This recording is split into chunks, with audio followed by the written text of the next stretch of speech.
ठाकरे सेनेच्या खासदारांना लोकसभा अध्यक्षांनी भेटीसाठी आज बोलावलंय। ठाकरे सेनेतील फुटीनंतर दिल्लीमध्ये आता मोठ्या घडामोडी घडतायत। आज संध्याकाळी 5 वाजता या खासदारांना भेटीसाठी बोलावलं गेलंय। बाजू मांडण्यासाठी आजच हजर राहण्याचा निरोप दिला गेलाय। खासदार अरविंद सावंत आणि अनिल देसाई लोकसभा अध्यक्षांची आज भेट घेतील। बंडखोर खासदारांच्या गटाला परवानगी न देण्याची ते विनंती करणार आहेत।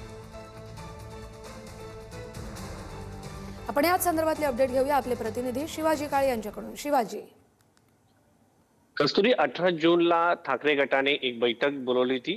त्या बैठकीला जे खासदार अनुपस्थित राहिले म्हणजे ज्यांनी बंड केले असे 6 खासदारांवरती कारवाई करण्यात येईल असं सांगण्यात आलं होतं।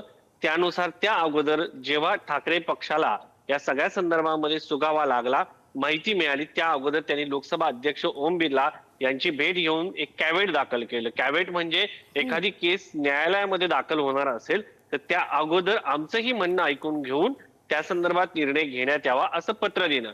मात्र ठाकरेंचे खासदार भेटण्याच्या अगोदरच त्या अगोदर एकनाथ शिंदे यांच्या पक्षामध्ये आम्हाला विलीन करा असे जे 6 फुटीर खासदार होते यांचं पत्र लोकसभा अध्यक्षांपर्यंत पोहोचल्याची माहिती मिळते। आता ज्या पद्धतीने ठाकरेंचं पत्र गेलंय त्या दृष्टिकोनातून नॅशनल जस्टिस म्हणून यांचं देखील म्हणणं ऐकून घेतलं जावं त्या दृष्टिकोनातून गेलेलं पत्र आहे। आणि त्या पत्राच्या दृष्टिकोनातून 18 जूनला एक खासदार अनुपस्थित होते म्हणून त्यांच्यावरती पक्षांतर बंदी कायद्यानुसार त्यांना सदस्य पदावरून दूर करण्यात यावं अशी मागणी करणारं पत्र जे आहे ते लोकसभा अध्यक्षांना दिलं गेलं असल्याचं समजतंय।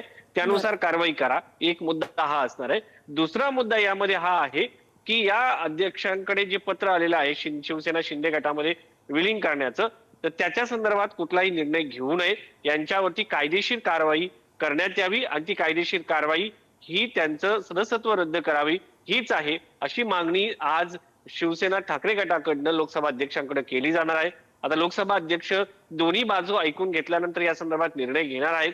अगोदरच शिवसेना ठाकरे गटाच्या खासदारांनी त्यांच्या सह्याचं पत्र हे लोकसभा अध्यक्षांना दिलेलं आहे पत्र त्यांना मिळाले आणि त्यानंतरच आता ठाकरे सेनेचं म्हणणं ऐकून घेतल्यानंतर लोकसभा अध्यक्ष नेमका काय निर्णय देतात हे पाहणं महत्त्वाचं असेल। धन्यवाद शिवाजी दिलेल्या माहितीसाठी।